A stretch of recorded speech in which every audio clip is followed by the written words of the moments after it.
Mi abuelo se llamaba José María Medina. Era agricultor y ganadero y producía la mayor parte de lo que mi abuela, Elena, cocinaba para darle de comer a su familia. Mis tíos y mi madre tuvieron sus razones para otorgarle el poder de cultivar sus alimentos a alguien más. Mi madre es una gran cocinera y siempre ha preparado lo que comemos en casa. Yo cocino diario, pero a diferencia de ella, reconozco que también he entregado parte de mi poder de preparar mis alimentos a alguien más. Ahí está Aurora, sentada en un banquito plegable. Me la encuentro siempre de camino al mercado municipal de la colonia Escandón. Tiene una canasta llena de tlacoyos de maíz azul rellenos de haba. Al servirlos, los cubre con ensalada de nopales y los baña en salsa verde. Ella prepara todo. Una esquina antes está el Oxxo, desde donde Daniel Serville, presidente y director general de Grupo Bimbo, la panificadora más grande del mundo, nos ofrece, entre muchos otros, un lonchibón, el cual ha sido producido, procesado, distribuido y publicitado por algunos de sus más de 130,000 empleados. Por 11 pesos, Aurora nos ofrece un tlacoyo rico en proteínas, fibra, antioxidantes, vitaminas, minerales, fácilmente accesibles al cuerpo. Los ingredientes es innecesario repetirlos porque todos los conocemos. Por 23 pesos, Daniel Serville nos ofrece un bocadillo que contiene gluten, seguido por jara de maíz alto en fructosa, probablemente proveniente de Estados Unidos, levadura, aceite vegetal probablemente de Indonesia, sal, más gluten, estrés diacetil, tartáricos de monoglicéridos, jamón y una decena más de ingredientes innecesarios mencionar porque no los conocemos. Aurora apenas saca para cubrir sus gastos básicos. Daniel tiene un negocio que en 2013 tuvo ventas netas de casi 14,000 millones de dólares. ¿Cuál es el papel de los pequeños productores para mantener la riqueza de la cocina y la dieta tradicional mexicana? ¿Por qué su revalorización y el impulso a los pequeños productores es importante para recuperar la salud alimentaria? Bienvenidos sean todos a la mesa 3, titulada Diversidad y Nutrición en la Dieta Tradicional Mexicana, en donde nuestros panelistas nos hablarán sobre la diversidad de nuestra cultura alimentaria, el papel del pequeño productor para mantener su riqueza y la relevancia de estos en la recuperación de la salud alimentaria. Están con nosotros el día de hoy Cristina Barros, quien es maestra en letras por la UNAM, investigadora en cocina tradicional mexicana, colaboradora en la jornada con Marco Buenrostro a través de la columna semanal Itacate. Ella es integrante de la campaña Sin Maíz No Hay País y de la propia Alianza por la Salud Alimentaria. Les pido un aplauso para ella, por favor.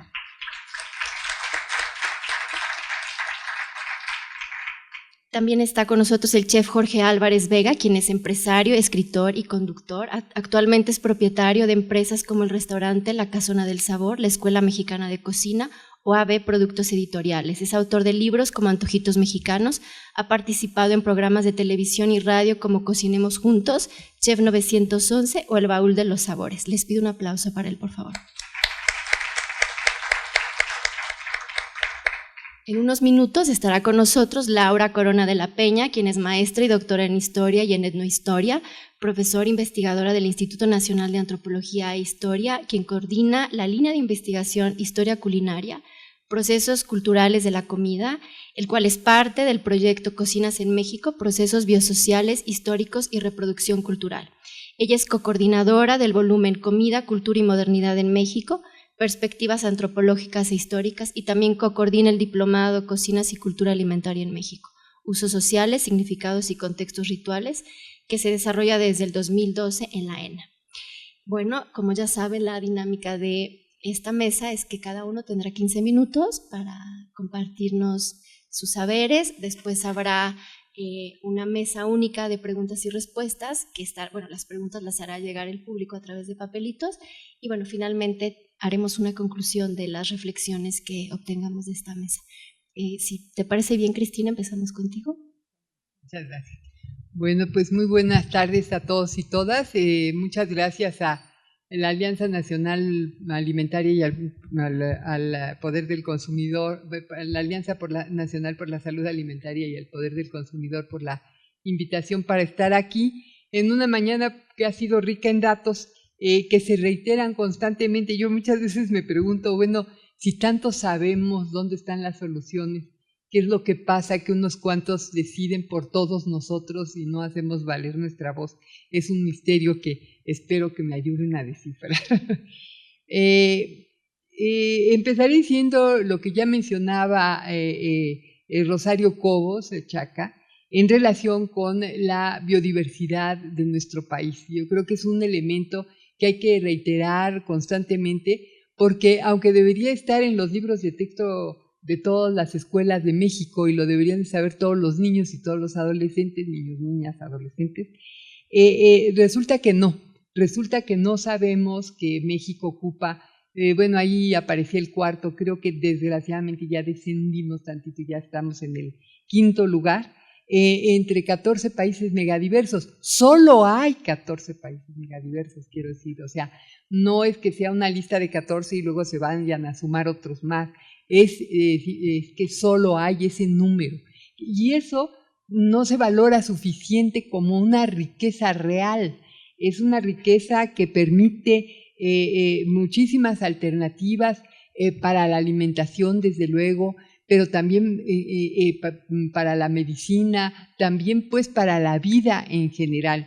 Imagínense un mundo de solo desiertos o un mundo de solo selvas, ¿no? O un mundo de robots en que todos absolutamente estuviéramos clonados y fuéramos iguales. Pues eso sería terminar con la biodiversidad, ¿no? Que está en las plantas, está en la fauna, está en los hongos, está en las selvas, valles y bosques de este país, pero también está afortunadamente en la diversidad cultural de México.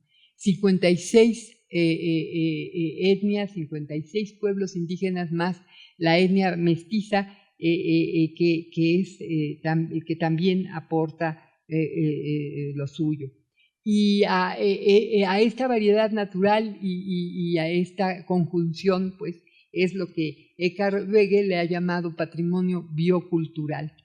Estas etnias, estos pueblos originarios, provienen de pueblos muy antiguos que supieron desde que fueron recolectores cazadores, y muchos decidieron continuar siendo hasta que a veces los exterminaron o los obligaron a un cambio, recolectores cazadores, y son ellos, estos recolectores cazadores que a veces menospreciamos, los que realmente iniciaron la agricultura, porque fueron grandes observadores de la naturaleza.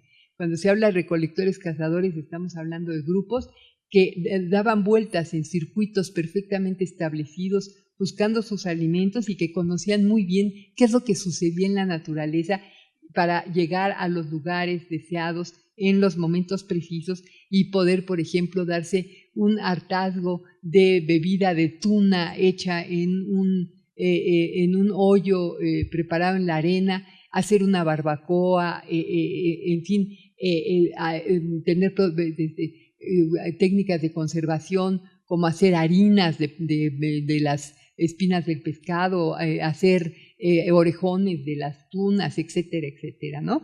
Entonces era gente con gran sabiduría que fue la que pudo ir observando cómo iba surgiendo la agricultura, cómo si se llevaban a lo mejor semillas cargando y las depositaban, pues esas semillas crecían y les permitirían a los que quisieran hacerlo así quedarse en un solo lugar, y de ahí nace la agricultura.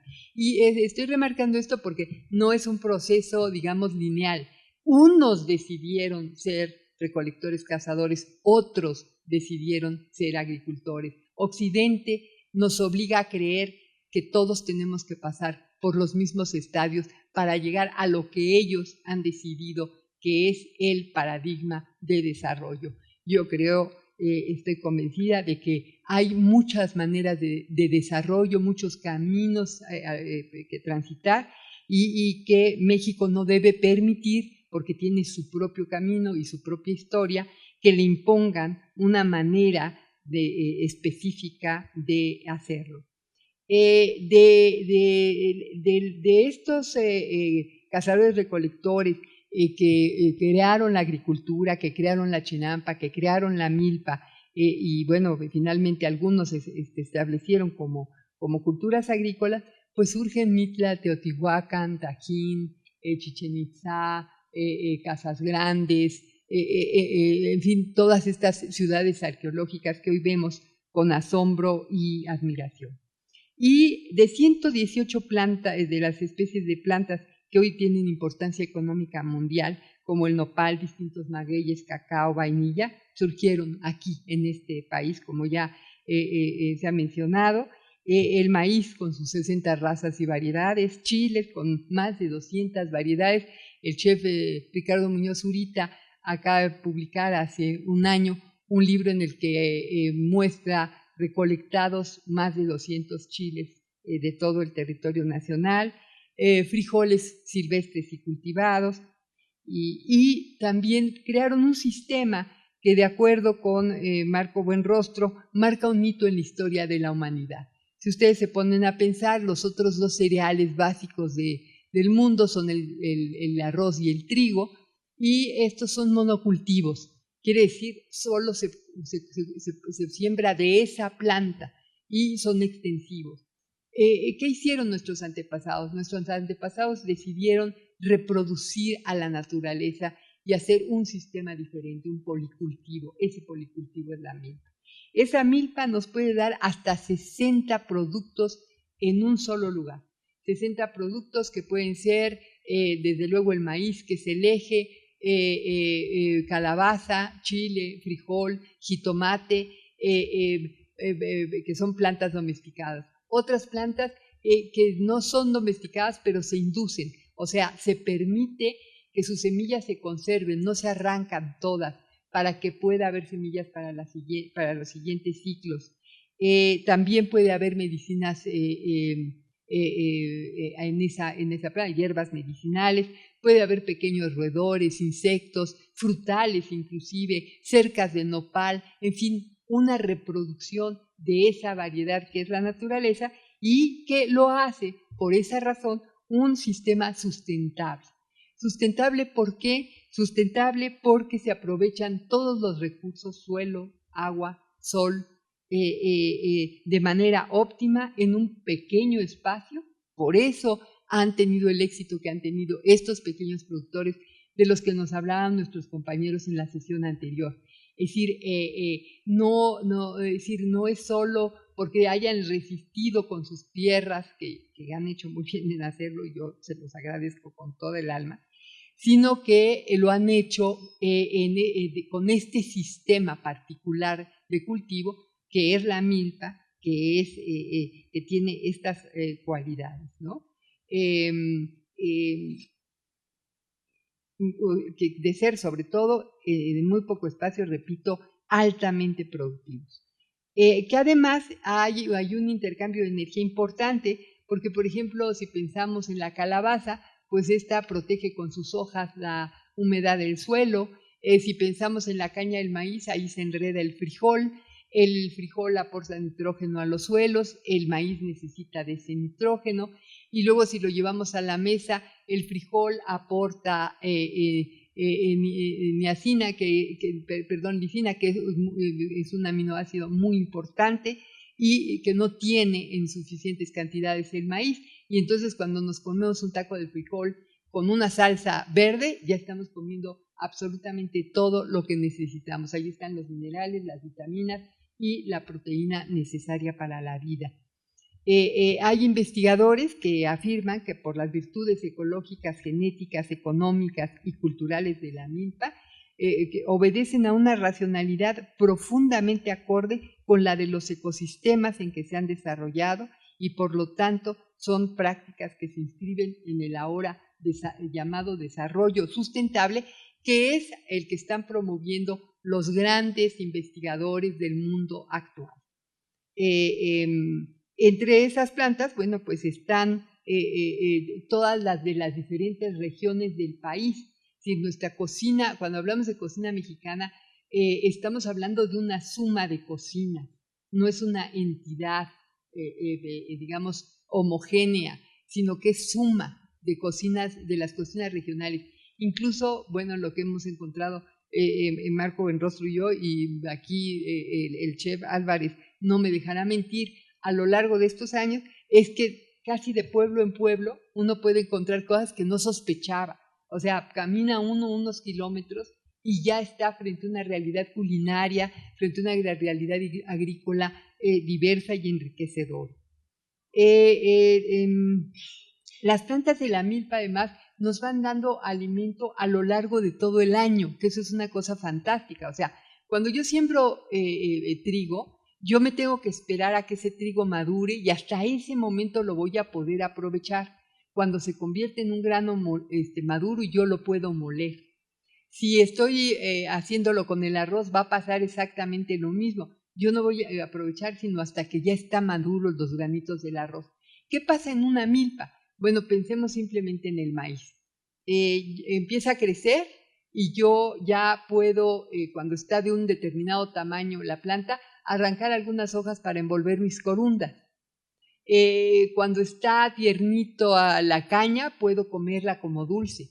Cuando ya brotaron los pequeñitos maicitos, pues son los jilotes, son esos elotitos chiquititos que ahora venden enlatados y que nos podemos comer crudos inclusive. Poco después ya tengo un elote y esos elotes los puedo hacer asados, los puedo hacer hervidos, los puedo preparar. Bueno, con elote se puede hacer una comida desde la botana, esquite, pasando por la sopa, una crema de elote, sin leche, por cierto, yo tengo que tomar así. Después podemos seguir con, y ya se me están acabando los minutos, y eso es terrible, porque, bueno, podría decir muchísimas más cosas, pero hasta que llegamos hasta la mazorca madura. Pero lo mismo ocurre con la calabaza, de la cual nos podemos comer las guías, los frutos, las flores. Lo mismo ocurre con el frijol, también comemos flores de frijol, guías de chayote, bueno, infinidad de alimentos. Y esto también hace que nuestros productores pequeños, como ya lo decía Héctor Robles Berlanga, alimenten a la mayor parte del país.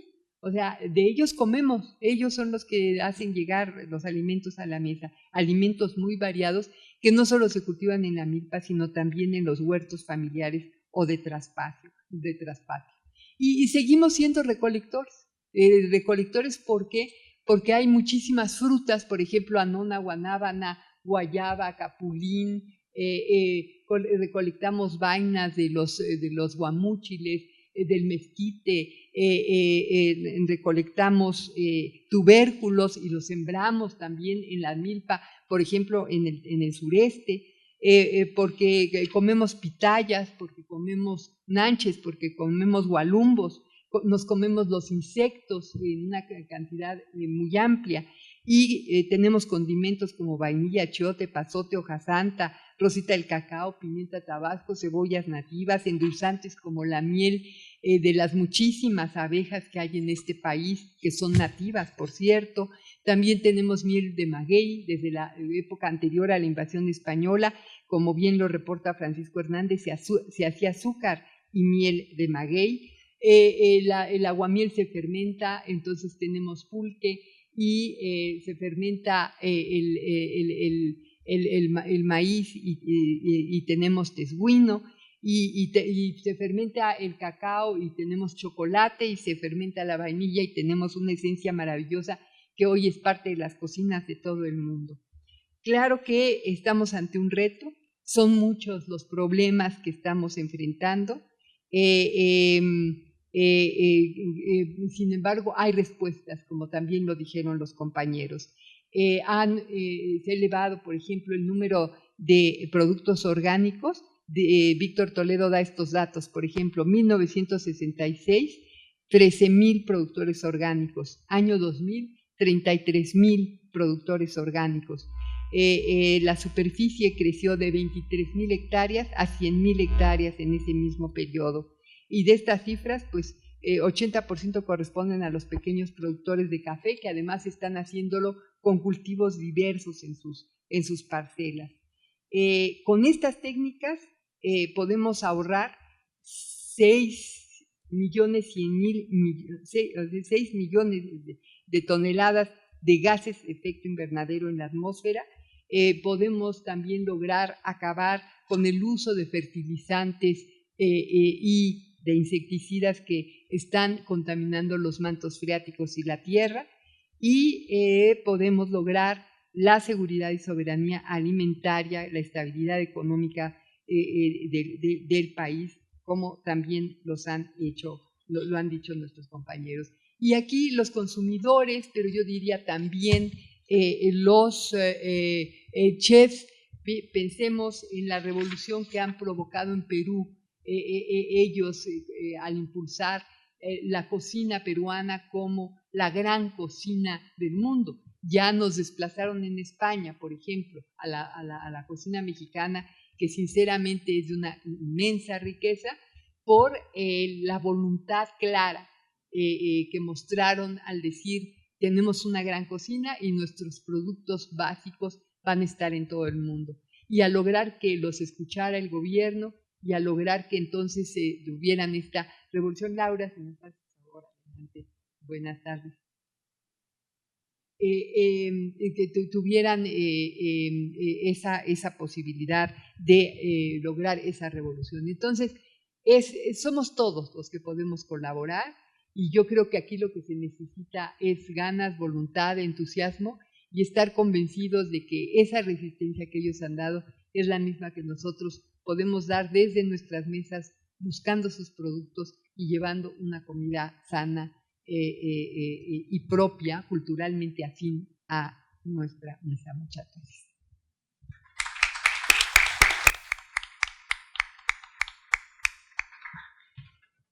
Muchas gracias, Cristina. Ahora tenemos la intervención del chef Jorge Luis Álvarez, de la Escuela Mexicana de Cocina. Gracias, chef. Bueno, pues buenos días. Gracias por la invitación. La verdad que uno no se sabe todo, y desde que estuve con los demás compañeros exponentes en la mañana sí se queda uno sorprendido por las cifras, ¿no? Y a nosotros que nos pega en la cocina es eso, las cifras, que no tenemos materia prima para trabajar, no la hay, es muy difícil de conseguir. Y como dijo Cristina ahorita, sí, Perú puso su cocina en alto. Y bueno, yo creo que es una cuestión política, ¿no? Y de todo esto que han hablado de la agricultura, de los productores, de lo que es la importación, lo que es la industria, ¿no? Y yo lo veo mucho con el pan en México y con las tortillas. Son dos problemas grandes que tenemos en la ciudad. El pan para mí es horrendo, las tortillas por lo consiguiente, y con el restaurante sufro con las tortillas porque cambio de tortillería y la tortilla sigue siendo igual, ¿no? Pasa de un color muy blanco hasta un color muy amarillento. No hay una estandarización, no hay un cuidado, no tenemos un maíz propio para hacer tortillas, y terminas probando un producto que la verdad ni cómo presumirlo al mundo, no hay manera. Creo que en esa parte esto de los productores sí habría que hacer una labor muy grande para poder tener unas tortillas dignas en México, ¿no? Tan solo las tortillas. El pan, bueno, ya ha sido una parte cultural, pero aún así no hay un producto razonable para poder dar una cocina digna. Otro problema que yo veo hoy grave es estos productores pequeños que llegan a vender a la Ciudad de México son maltratados, pienso yo, no se les da un lugar digno en los mercados, no tienen un espacio, siempre las señoras están vendiendo alrededor, afuera del mercado, en el piso, como lo hicimos hace 500 años. O sea, no hemos tenido una evolución, ningún mercado, ninguna delegación, ningún partido político ha hecho nada por estos gentes que llegan a traer. Incluso yo conozco señoras que vienen de Toluca, ¿no? Con 50 kilos, 30 kilos de producto y batallando, ¿no? Ni siquiera pueden tener ayuda porque vienen solas. Otra parte también muy crítica que veo es la educación. Yo creo que para que un país, como lo hizo Perú, ¿no? Pudo difundir su cocina con educación. Y esa educación, ¿dónde parte? Pues desde la casa. Desde la casa. Si no enseñamos a nuestros hijos a valorar los productos que tenemos, si no les enseñamos a cómo comerlos, yo ahora digo que en las escuelas de gastronomía hay niños de súper, ¿no? Porque les dices de una vaca y pues la vaca es un tretapac, ¿no? Les dices de maíz y no conocen una planta del maíz. Eso es muy drástico para una cocina que tuvo o tiene un lugar en la UNESCO como Patrimonio Inmaterial de la Humanidad, que nada más lo sabemos unos cuantos y los demás no sabemos qué significa eso. ¿Qué significa eso? Que la cocina mexicana tiene un tercer lugar en el mundo. Primero es la francesa, después la china, después la mexicana y después la italiana. Y ahora la peruana, pues por esos rumbos anda. Pero este plan que decía Cristina, ¿no? Que en los libros de texto gratuitos debería de existir una base de cocina, mínimo una base de cómo cocer frijoles. ¿no? Yo creo que la alimentación no nomás está en la agricultura y en eso, sino de mi lado es los procesos de cómo llevar un producto a la mesa de una manera digna, con sus temperaturas, con su proceso de desinfección, con el proceso de selección. Nosotros seleccionamos para cocinar, ¿no? Si ustedes me dicen un comparativo de una tienda Walmart con un mercado, no, son 100 puntos. Con el mercado puedo platicar con el señor que vende los limones y se sabe todo. O sea, no hay mejor maestro de limones que el que los vende. ¿Cuál es el mejor? ¿Qué temporada? ¿Cuál tiene más jugo? ¿Cómo lo puedo conservar? ¿Qué tanto le puedo aprovechar al producto? Cosa que en Walmart no existe. Tú nomás vas el carrito y lo subes y te vas. Nadie te da información. Y esa información es parte de servir un platillo. Porque el producto, si no está en su punto, no me puede dar todo lo que yo necesito como parte proteica, ¿no? Como parte vitamínica. Si a eso le agrego la falta de técnicas de la señora en casa, que ya nomás llega, abre una lata, lo vacía, lo hierve y le pone tres jitomates o media cebolla, pues la verdad es que eso no funciona como alimentación. ¿Qué se le hace más práctico? La vida moderna de la Ciudad de México es muy rápida y las señoras ya nomás hacen 3 latas y vámonos. No tienen una educación culinaria porque ya la perdieron. En los pueblos las señoras para casarse tienen que aprender a hacer tortillas. Y en México la señora para casarse tiene que aprender a abrir una lata. Abrir una lata. Yo he tenido señoras de 50 años que se dedicaron toda la vida a ser secretarias. Les doy clase y me dijo, es que nunca tuve tiempo de meterme a la cocina. No sé ni siquiera abrir una lata. Ni eso. Pero sí tiene chorrocientos padecimientos, ¿no? Diabetes, alta hipertensión. Entonces, yo creo que todo lo estamos arrastrando de esta falta de cultura, de esta falta de conocimiento, y que yo creo que en esta parte Zagarpa de todas esas instituciones, ¿no?, que han estado aquí representadas por los demás expositores, se han olvidado, sí, es una parte muy importante el campo y la producción, pero esa parte cultural que heredamos de aprender a cocinar es básica para podernos alimentar sanamente, no tan solo darle un bistec a una persona, ¿no? Una taza, media taza de pulque representa un bistec de 100 gramos de res y de buen bistec aguayón, ni siquiera cualquier corte, ¿no? Y la gente no sabe. Yo trabajo con la UNAM y ahora descubrieron que la verdolaga tiene omega 3 y omega 6, ¿no? Lo que puede tener 150 gramos de salmón lo tiene una taza de verdolagas, de hoja de verdolagas. Y en el restaurante vendo un agua de verdolaga con que le pongo pepino, limón y azúcar. Y la vendo muy bien. Sabe deliciosa. Yo me topé con un productor de verdolagas y me dijo una ocasión que fuimos a Xochimilco. Me dijo, oiga, chef, yo tengo problemas de vender las verdolagas en Semana Santa. Yo dije, ¿por qué no? Y me dijo, no, pues es que en Semana Santa la gente no come carne. Y como no come carne, pues las verdolagas van con carne, cerdo y salsa verde y verdolagas. Entonces no vendo verdolagas. Haga algo para que yo pueda vender mi producto. Entonces ahí me tienen, me meto al laboratorio y empiezo a jugar con las verdolagas. Pero luego la UNAM me dice, no, es que tiene omega 3 y omega 6 mientras estén crudas. Yo, ¿crudas? Y la gente no se las come crudas. Ah, ya sé, una ensalada. Entonces hago ensaladas con hojas de verdolaga. Y hice un agua de verdolaga, que la primera vez que la vendí en el Jardín Botánico, hice 7,000 pesos de casi 50, no, como 150 litros. 7,000. Y la inversión fueron como 500 pesos. O sea, yo dije, sí es negocio. Entonces yo creo que para que cualquier productor pueda mantenerse necesita capital. Y ese capital tiene que ser a través de todas estas instituciones, pero digo yo, que si no tiene un buen sabor lo que se produce, no puede haber un capital. No puede haberlo. Y yo lo vi ahorita afuera, me pasó lo que a los niños, veo verduras en un traste y yo dije, pues les falta sal y pimienta y tantito chilito y más cosas. Si no lo vendo, ¿de dónde voy a obtener recursos? ¿Cómo puedo mantener a un productor? Hacen festivales de cocina, pero de un día. Sí, ese día le voy a comprar 50 kilos al señor, pero dentro de 6 meses, 7 le vuelvo a comprar otros 50. O sea, perdón, pero con eso no puede vivir. Entonces yo creo que la parte de nuestra cocina es eso. Los programas de cocina, bueno, para mí ya ni digo porque yo tengo un programa de cocina y eso, y di un programa de cocina para hacer negocio que funcionó muy bien. La señora aprendió a hacer donas, galletas, todo este tipo de cosas. Pero cuando yo quise meter quelites y eso me dijeron, no, los quelites no son de pobres, es que esa comida no, los chilacayotes tampoco. O sea, es un menosprecio de nuestra cocina y eso empieza en la casa. Las mamás, ustedes mismos en su casa menosprecian nuestra cocina y el niño va heredando ese menosprecio y lo ve bajo. Perdón, es una realidad. Yo fui a un poblado, son productores de flores y me dijeron, haga un menú de flores. Hice un menú de flores. Pero después el señor dijo, no, mejor les vamos a traer salmón. En una comunidad que todos comen barbacoa y frijoles. Yo dije, voy a ver qué reacción hay del señor que le quiere dar glamour a algo que ni conoce. La gente pide cosas que no conoce. Y la gente se la pasó protestando, y la barbacoa, ¿no? Y un cuadrito de un salmón rosa ahí mal hecho aparte. Y el señor me dijo, es que ¿qué hice? Pues cometió un error. No le puede cambiar la parte cultural a una gente tan rápido. Le tiene que enseñar a comer.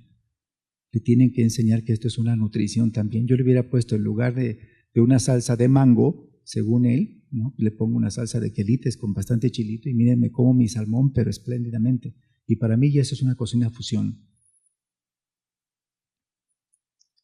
Entonces yo digo que independientemente de eso, es que nosotros nos acerquemos al mercado. La gente no va al mercado ya.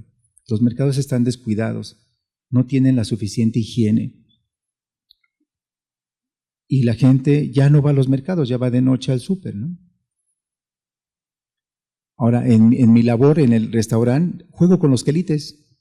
Tenemos 122 hierbitas. Todo el año, si no hay una, encuentras la otra. Pero si no las conoces, yo las conozco por la UNAM.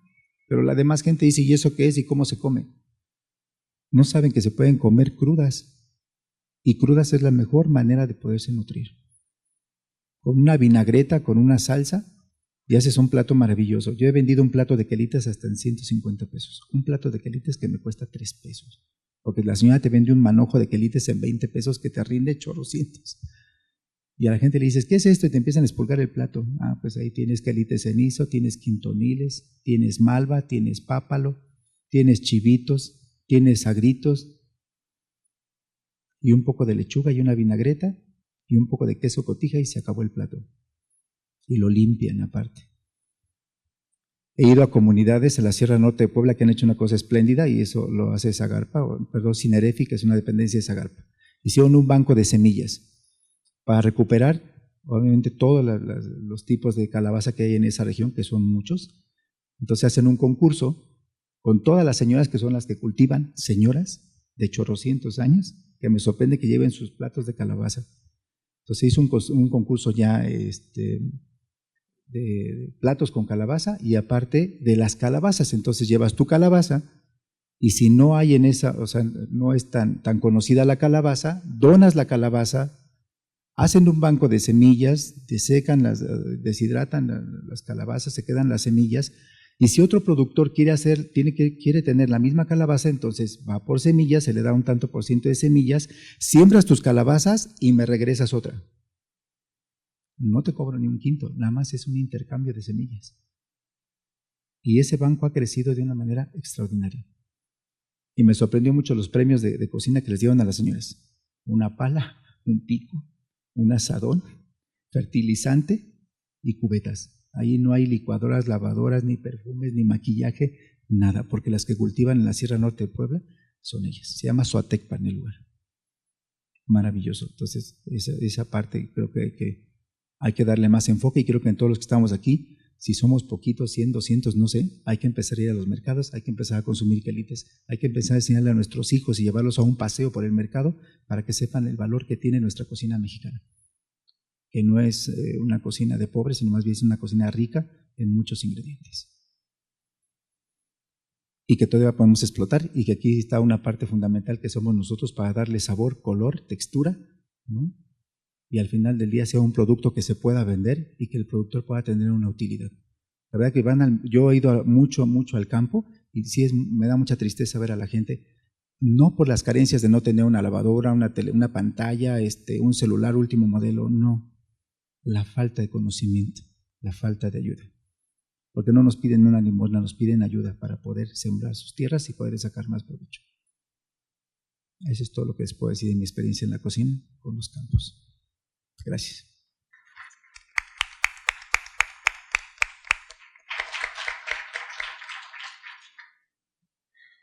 Bueno, y ya está con nosotros Laura Corona, del Instituto Nacional de Antropología e Historia. Gracias, Laura.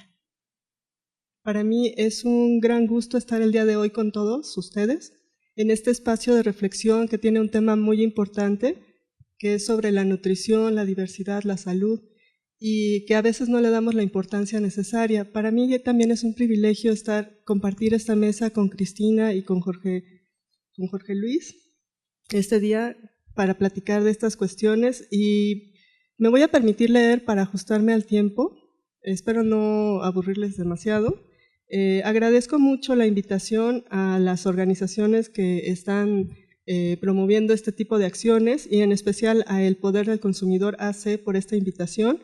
Y quiero platicarles que formo parte de un grupo que está encabezado por la doctora Catherine Good, y en este grupo nosotros lo que buscamos es estudiar la comida, pero desde una perspectiva antropológica. Esto quiere decir como parte de la cultura de los distintos pueblos que están presentes en nuestro país.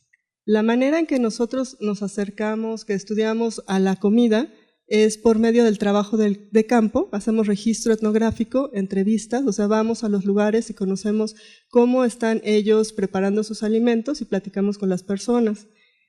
Uno de nuestros intereses principales es mostrar que existe no nada más una cocina mexicana, sino una gran diversidad de cocinas mexicanas.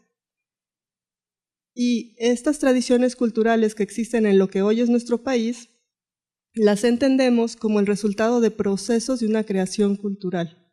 Estos procesos implican una fuerte relación de las personas con los alimentos, un profundo conocimiento de sus territorios y de sus recursos naturales, además de la presencia de sistemas de transmisión de conocimientos. Y es lo que nos platicaba Jorge Luis, de cómo les transmitimos de generación en generación estos conocimientos. En el caso de la comida, les estamos hablando de los ingredientes, de los utensilios, de las técnicas de preparación, de los usos sociales de la comida. ¿Qué son los usos sociales? Pues son los que se hacen de manera colectiva. Me refiero a los rituales, me refiero a las fiestas, a las ofrendas, a los sistemas curativos, porque también la comida se utiliza para hacer curaciones, y también me refiero a las normas de comensalidad. Y esto quiere decir cómo compartimos los alimentos. Y los compartimos con nuestra familia, con los vecinos, con los familiares, y no nada más con ellos, sino también con los que ya se fueron a través de las ofrendas y con algunas otras entidades, también a través de ofrendas, para lograr que estas entidades nos ayuden en distintas cuestiones. Esto no nada más estoy hablando de la Ciudad de México, donde sí existe todo esto todavía en algunos pueblos, sino me estoy refiriendo a todo nuestro país. Y bueno, de esta amplia diversidad sabemos que los seres humanos tenemos una amplia diversidad de productos que podríamos consumir, digerir, metabolizar, aprovechar orgánicamente. Sin embargo, cada cultura va seleccionando de esta amplia opción de alimentos, selecciona cuáles considera comestibles, cuáles considera aceptables, y por eso en algunas culturas se consumen alimentos que para otras no serían pues que no podrían comer. Me refiero, por ejemplo, a los insectos o al nopal que nosotros consumimos y que en otras culturas pues los ven como un alimento incomible. Bueno, entonces, de esta amplia diversidad de alimentos, cada cultura define lo que es comestible o no, y este conocimiento se actualiza. O sea, lo que estamos comiendo hoy en día no es lo mismo que comían nuestros abuelos, lo vamos actualizando dependiendo del contexto y las posibilidades de lo que tenemos disponible. Y este conocimiento lo vamos adquiriendo desde la infancia a través de la experiencia de los sentidos, los sabores, los olores, las texturas que nos comentaba Jorge Luis, pero también a través de las emociones. Entonces, compartimos la comida con nuestros padres, con nuestros hermanos, en una circunstancia alegre, feliz, y esto se va quedando marcado en nuestra memoria emocional. Y nos va vinculando a platillos. Así, por ejemplo, los migrantes, cuando extrañan su país y de pronto pueden comer alguna quesadilla o algo así, les viene a la memoria todo. y extrañan la comida. Y por eso hay tantas importaciones de productos y ya hay todo un sistema para llevárselos. Aquí lo que les quería comentar es que nosotros como grupo estamos basando esta definición de cocina o de tradición culinaria de un concepto de un antropólogo, Sidney Mintz, que él nos habla de la cuisine. Y bueno, ¿qué es la cuisine? Es un conjunto de conocimientos y prácticas compartidas por un grupo de personas en torno a la comida. Esto es lo que podríamos llamar una identidad alimentaria. Los sabores propios, los ingredientes, los utensilios, técnicas y formas de compartir los alimentos, tanto los que los cocinan como los que los consumen, porque todos saben cuál es ese sabor. Aunque no lo sepan cocinar, lo distinguen al probarlo. Comparten todo este sistema de conocimientos y dentro de esto encontramos lo que son los conocimientos gustativos, y es lo que les digo, el conocer, identificar los olores, sabores, texturas, temperaturas, y esto desde la infancia. También hay el conocimiento de las temporadas, los lugares y forma de obtención de los distintos ingredientes, el conocimiento sobre las técnicas de preparación, conservación y desecho, ¿sí? O sea, algunas veces se utiliza para las plantas, para los animales, o sea, hay distintas formas de utilizar lo que ya no se va a comer. Y también tenemos el conocimiento sobre los utensilios para cada proceso y el conocimiento sobre las formas de comensalidad que ya les platiqué. También es importante mencionar que todos estos sistemas de conocimientos, lo mismo que los recursos naturales disponibles, son dinámicos, o sea, van cambiando con el tiempo y cada cultura va adaptando su cocina a los cambios de su contexto. En particular en las cocinas con antecedentes mesoamericanos, o sea, hablamos del centro-sur de nuestro país, encontramos en estos sistemas siglos de profundo y respetuoso conocimiento sobre la naturaleza y sus ciclos. Y esto es muy importante, es un gran aporte que nos han dado estas culturas, que todavía mantenemos ese conocimiento y que hay que valorarlo. Y bueno, a nosotros nos gusta mucho esta frase, somos lo que comemos, y aquí es una frase que tiene mucho sentido para nosotros porque esto es tanto en términos materiales y biológicos, porque lo que conforma nuestro cuerpo es lo que comimos, lo que va dándole la sustancia, lo que va yendo a nuestros músculos, lo que nos da más o menos grasa, depende de lo que comemos, pero también lo es cierto en términos culturales y simbólicos, porque lo vamos aprendiendo, o sea, nosotros podemos decir, o al menos yo puedo afirmar que soy una mujer de maíz, que me educaron comiendo maíz desde pequeña, entonces eso me ha hecho una mujer de maíz en términos biológicos, pero también simbólicos y culturales. O sea, para mí la comida está ligada al maíz, o sea, es un centro. Ahora sí, hace poco el doctor Eckhard Boege, investigador del INAH, comentaba en un evento sobre patrimonio biocultural que fue en la Universidad de Veracruz, decía que cuando comemos un tlacoyo, tenemos que estar pensando que no estamos comiendo nada más un tlacoyo, sino que con este alimento nos estamos llevando a la boca 350 generaciones de conocimiento de los abuelos, que no tiene una comparación con los totopos, no sé si puedo decir marcas, o sí, con los totopos de Bimbo. Ahí le puse una marca conocida, que Bimbo es la empresa panificadora más importante del mundo, pero o sea, vean este tamaño del aporte que tiene un alimento que se ve tan sencillo, o sea, tenemos que valorar todo esto. En este sentido, quiero destacar dos aportes producto del conocimiento de la tradición mesoamericana. Hay muchos aportes, pero el día de hoy les quiero destacar dos. Uno es la milpa como laboratorio natural de lo que comemos actualmente, porque en la milpa encontramos el maíz, el chile, la calabaza y muchos quelites, además de otros recursos alimentarios. Esto también en palabras del doctor Boege, es un laboratorio natural. Y además es un sistema en el que se aprovechan de manera muy eficiente la mayor parte de los recursos. Y el segundo aporte de la tradición mesoamericana que quiero destacar el día de hoy es el desarrollo de la nixtamalización. Hay una diferencia entre consumir los cereales como harinas, o sea, molerlos, y otra de cocerlos con álcalis, como es la nixtamalización, porque eso permite hacer disponibles muchos de los nutrimentos que tiene el maíz, como son la niacina y algunos otros elementos. Actualmente este tipo de valiosos conocimientos y las propias semillas están bajo el resguardo ¿de quién? De los pequeños productores. O sea, esta es una tarea muy importante y no se le valora. O sea, ellos tienen en su resguardo las semillas y el conocimiento sobre estos alimentos. Sin embargo, desde mediados del siglo XX se han aplicado distintas políticas nacionales que han llevado al abandono del campo y a la pérdida de estos conocimientos y de las semillas. Y bueno, a esta preocupante situación se suma, ¿me pasas la que sigue? Se suma toda la incursión de la comida rápida, que se llama, de la industria alimentaria, en la que hay que decir que sus bajos costos, o sea, con los que a veces no se puede competir, se deben a la irrespetuosa producción en masa de vegetales y animales y a las pésimas condiciones laborales en toda la cadena productiva, además del vínculo con los políticos para la obtención de beneficios fiscales, entre otros. Y el tiempo ha demostrado que estos cambios en nuestra alimentación han provocado el incremento en las tasas de obesidad, síndrome metabólico, diabetes mellitus, hipertensión arterial, y la recuperación de la salud se convierte además en otro negocio. En este punto, pues les quiero hacer dos preguntas. ¿Saben de dónde vienen los alimentos que comieron hoy?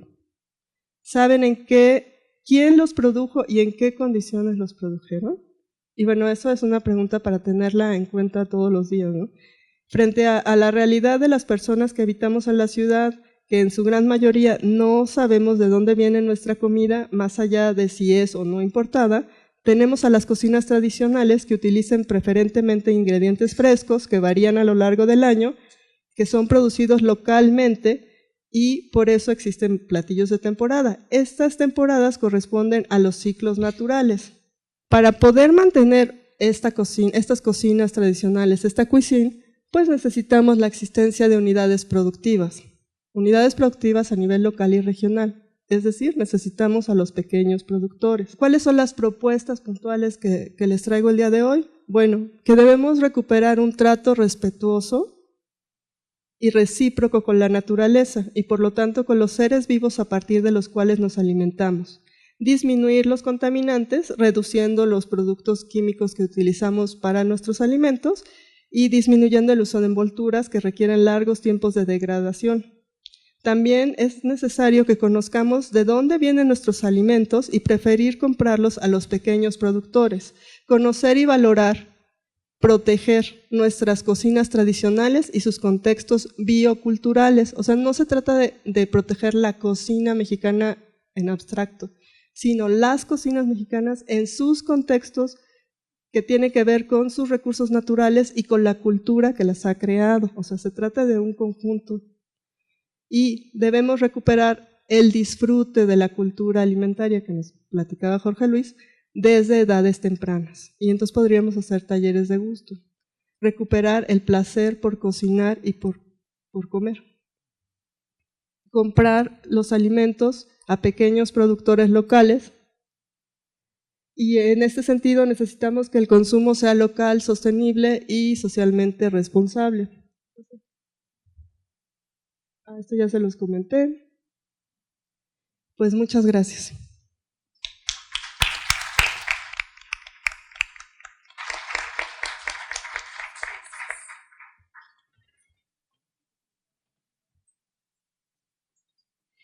Ok, entonces vamos a iniciar con las preguntas. Tenemos 15 minutos para esto. La primera es para el chef Álvarez y la pregunta es: ¿qué opina acerca del exceso de grasa que se utiliza para cocinar en nuestra comida mexicana? Muy buena pregunta y creo que esto es cuestión de estudio. Y digo, ¿por qué cuestión de estudio? Porque yo también me crié un tiempo cerca del Nevado de Toluca, en un poblado que se llama Cotepec de Harinas. Un tiempo estuve por allá en el campo, las vacas, todo esto. Pero a través de la cocina había un problema y eso me gustó investigar, lo que fue el mole. El mole en todos los mercados, si lo ven, está excesivamente grasoso, pero excesivo. Yo encontré recetarios que tienen más de 100 años de cocina mexicana y no hay grasa. Ni una gota de grasa, nada. Entonces yo dije al principio que es educación, que no se ha podido transmitir esta cocina mexicana como debe ser, que no está estandarizada, que no está bien informada y que este exceso de grasa, obviamente, pues con la conquista española, ¿no? Nos vino a invadir en esa parte. No teníamos cerdos, no teníamos vacas, no teníamos caballos, ni cabras, nada de esto. Y ese abuso de la grasa ya fue una cuestión cultural, ¿no? Pienso yo. La gente no sabe que los moles no llevan tanta grasa. Era una manera de conservarlos. Entonces el método de conservación nos llevó a este exceso de grasa. Ahora también yo pienso que de la manteca de cerdo al aceite de girasol, por lo que yo he visto en el campo, la gente nunca se ha enfermado por la manteca. Además somos animalitos, pienso yo, en esa parte biológica. No somos plantas, entonces como que es más difícil desechar un aceite que viene de una palma o de algún otro, alguna otra planta que un producto animal, ¿no? Entonces yo creo que es falta de conocimiento. Yo hago restaurante y los hacemos sin grasa. Entonces yo creo que esa es una parte cultural y parte educativa, que a lo mejor en algún momento una institución pueda dar clases de cocina a las señoras que piensan que ponerle, ¿no?, 1 litro de aceite para hacer una fritura, eso se compensa y no es cierto. No es necesario, se cocina con muy poca grasa. Pero vuelvo otra vez a lo mismo, ya perdimos esa costumbre. Entonces una señora que no sabe le pone medio litro de aceite para hacer un huevo estrellado, por Dios, ¿no? Me da la misma cantidad de aceite que lo mismo que pesa el huevo. Yo creo que es cuestión de educación, más bien. Chef, sí. Gracias. Bueno, yo me permito comentar sobre lo que comenta Jorge Luis. Sí, efectivamente, con la llegada de los españoles, pues llegaron otro tipo de grasas. Anteriormente, pues teníamos grasas como las de las pepitas o la de las aves migratorias que se utilizaban para hacer los tamales.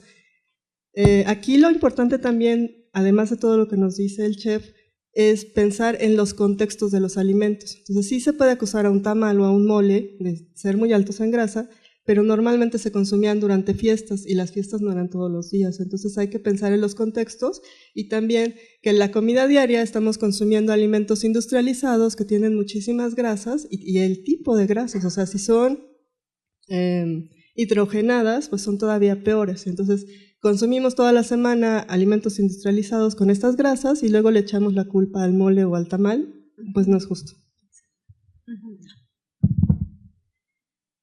Gracias. Hay una pregunta para Cristina Barrios. Dice, ¿considera usted factible que los huertos escolares urbanos y talleres de preparación de alimentos locales apoyen en la mejoría de problemas como sobrepeso y obesidad infantil en nuestro país? Claro que sí, yo creo que es bien importante. O sea, la escuela es un factor fundamental y lo ha sido en nuestro país. Bueno, por eso el poder ataca tanto a los maestros, ¿no? Los maestros han sido pues líderes en su momento en las escuelas, y todo el trabajo de los maestros rurales durante muchos años en este país fue fundamental justamente para la transmisión de todo tipo de conocimiento importante. Yo conozco personas que actualmente tienen 60 y tantos años, igual que yo, y que con un cuarto de primaria tienen los conocimientos que no tienen chicas que ya están en prepa, ¿no? Entonces,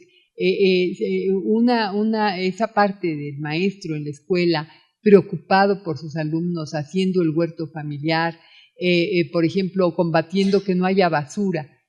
La basura es un indicador de comida industrializada. El lema cero basura pues nos lleva directamente a una comida sana.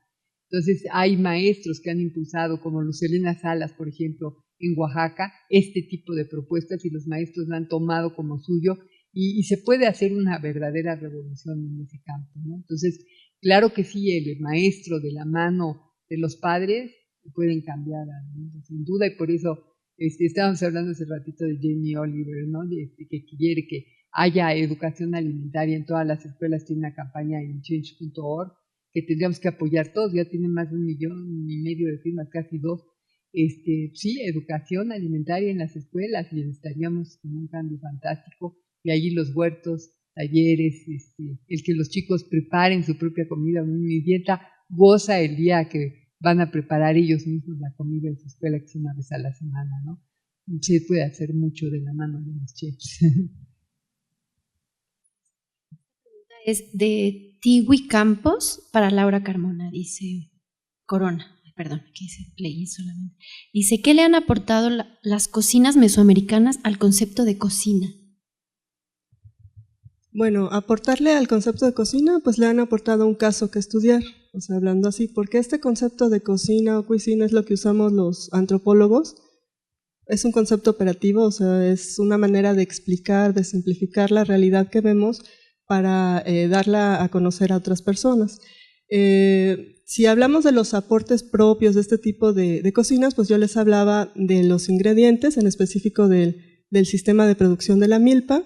También les hablaba de la nixtamalización como proceso, pero también otro aporte es esta relación recíproca con la naturaleza, una relación de respeto, o sea, de pedirle permiso a la tierra, de considerar a los seres vivos pues como son seres vivos y darles un trato respetuoso, de hacer una colaboración, una reciprocidad entre personas y seres vivos, plantas, animales.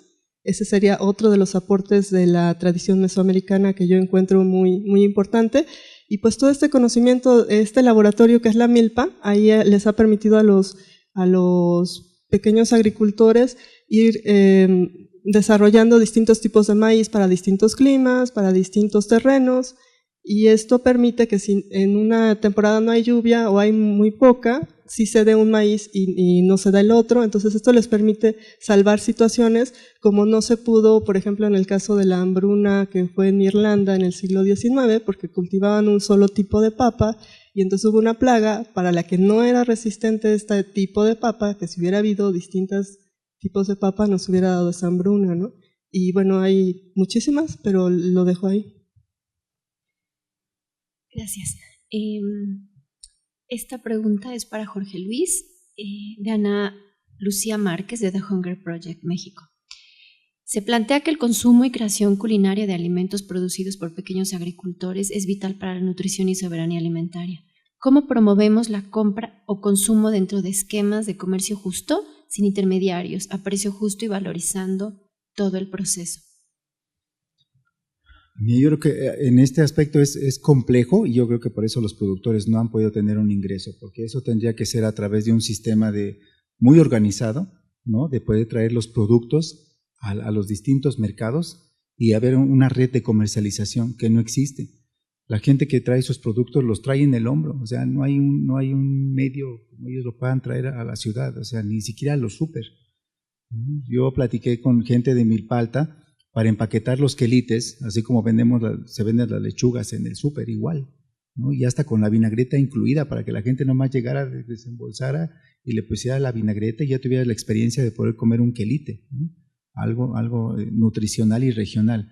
Entonces yo creo que en eso hay mucho trabajo todavía por hacer, porque yo no he visto todavía ninguna campaña y ninguna asociación que lo haga.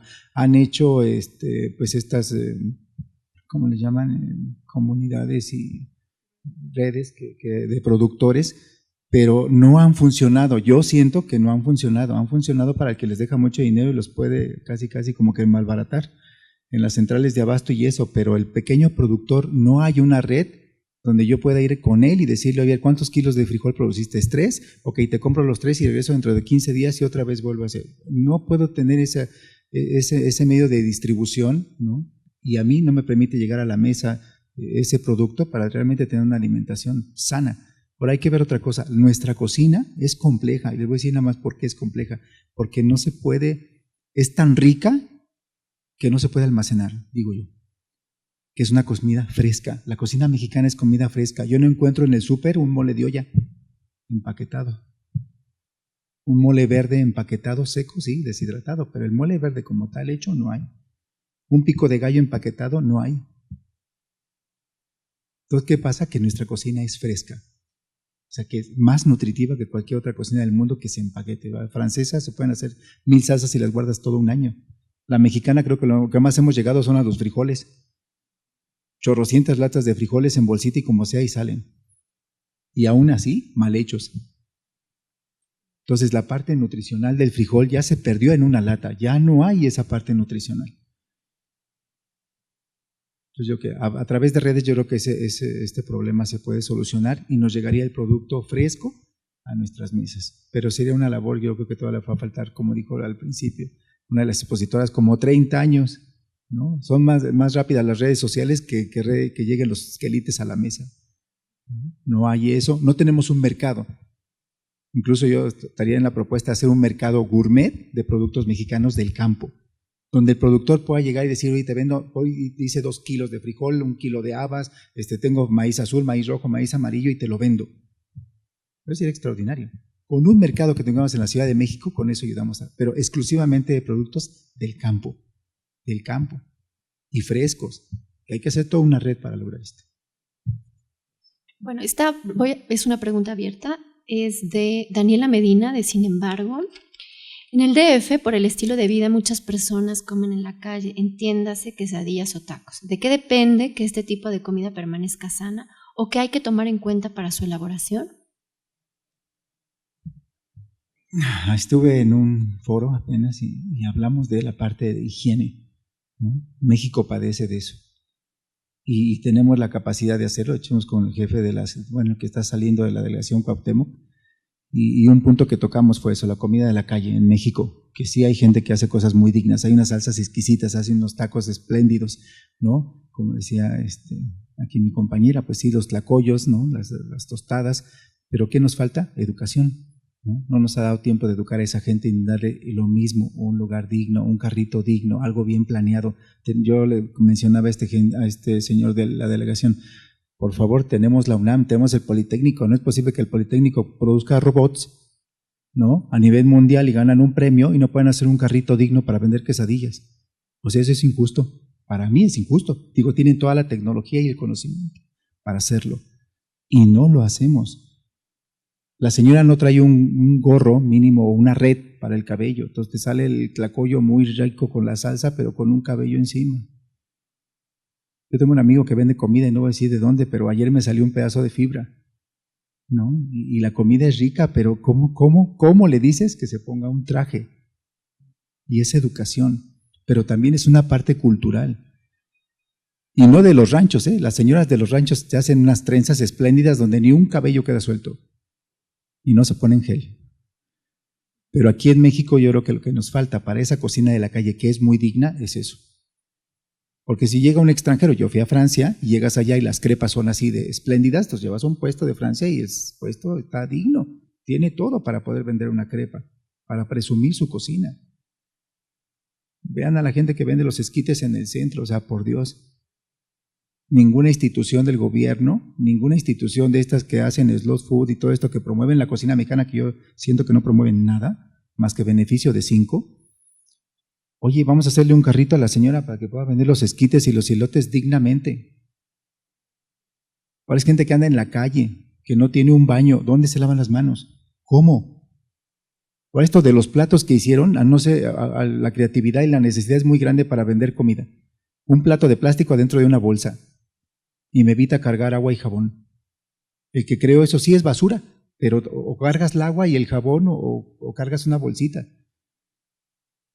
¿Quién les ha enseñado eso? No hay una escuela en el Distrito Federal que diga, a ver, señor, usted va a vender tamales, venga para acá. La capacito, primero le doy sus reglas de higiene, qué debe y qué no puede hacer, y entonces sí, póngase a vender.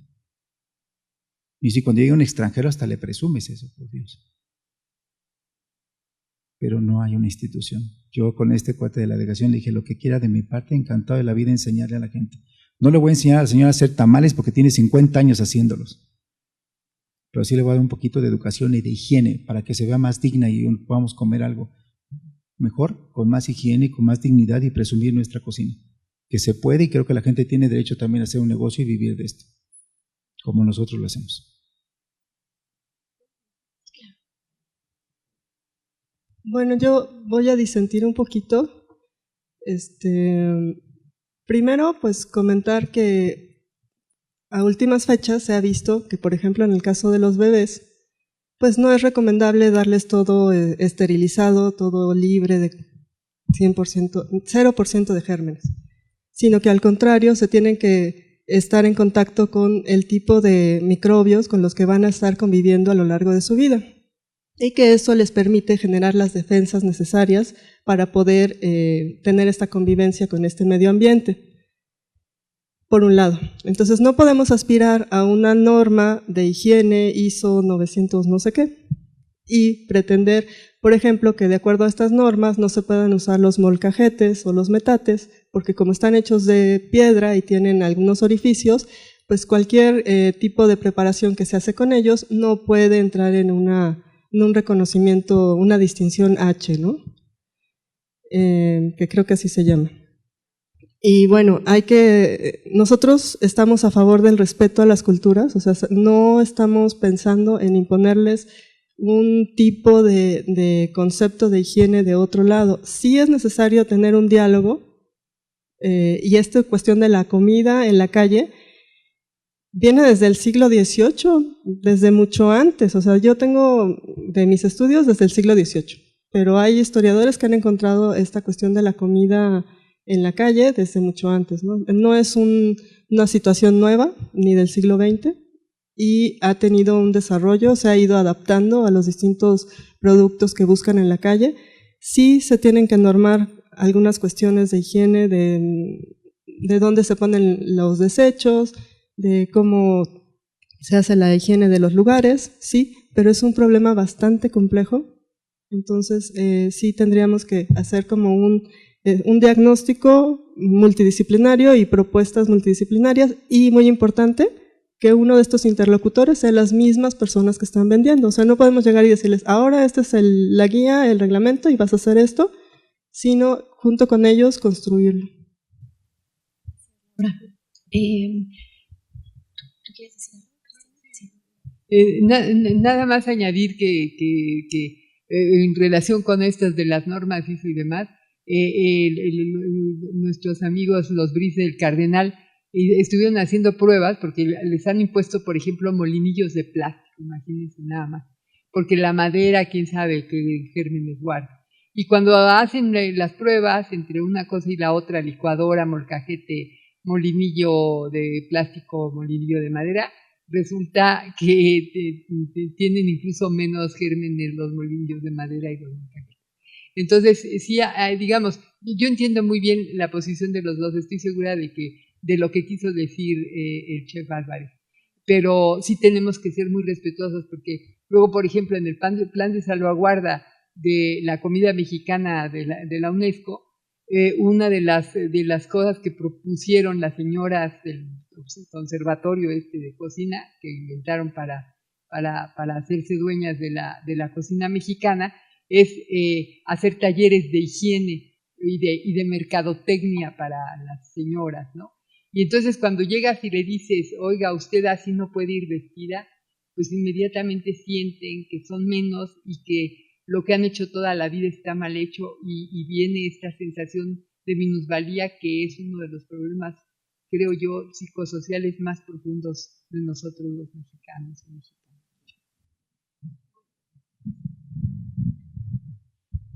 Creo que nos vamos a pasar de aquí, los tres.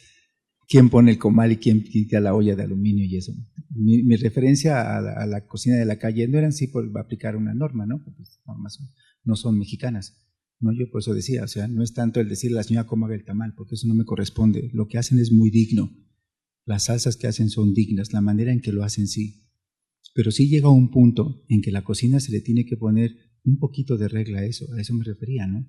No quitarle sus costumbres, no acabar con esa cultura, porque es una cultura al final del día. Pero sí, el problema en México es que una señora sale a vender tamales dignamente y de repente la imitan 5 más. Y las señoras, si es de pueblo, yo las veo que tienen una higiene impresionante, ¿eh? Ni siquiera necesitan gorro, porque vuelvo a lo mismo, las trenzas se las peinan muy bien y saben de eso.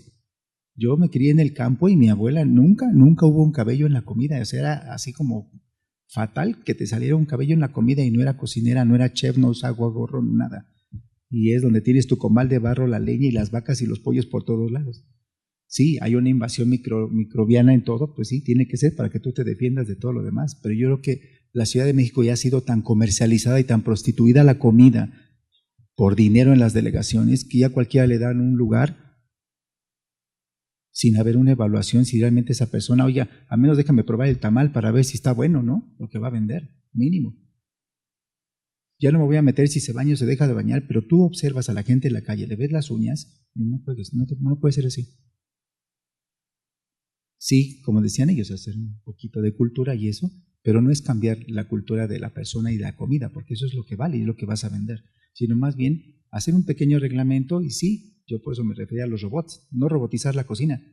Pero si hacemos robots, señores, que no podemos hacer un carrito digno, aunque sea de carrizo, por Dios, ¿no?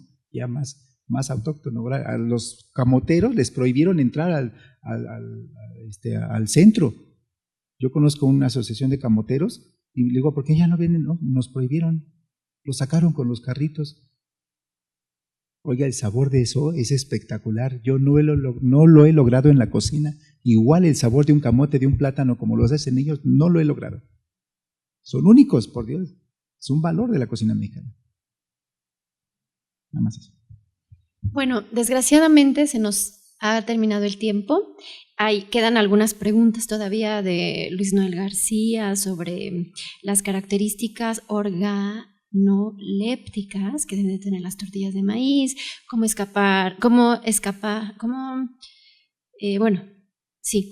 evitar que la gastronomía orgánica sea asociada a los altos ingresos socioeconómicos, cuál es el precio justo a pagar por los alimentos si los platillos que terminan preparándose se venden a precios muy elevados, cuál es el papel del hombre en la cocina mexicana, en fin. Yo como buena chilanga y amante del taco al pastor no me puedo ir de esta mesa sin decirles que hay un estudio muy interesante recientemente realizado por la Universidad de las Américas Puebla, en donde nos dice que un taco al pastor es un alimento perfectamente sano y que aquí la pregunta es cuestionarnos cuántos comer y el número óptimo a esa respuesta es 3.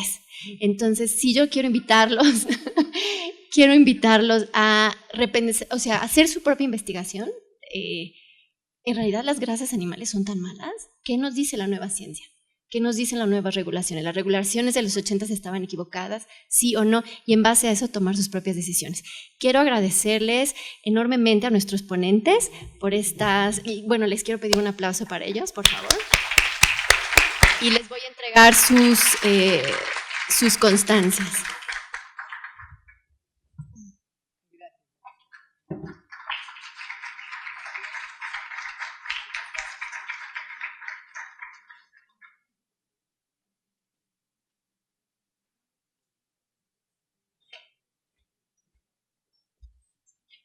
Bueno, queda terminada esta mesa y no sé el programa que sigue. Gracias. Gracias por todo.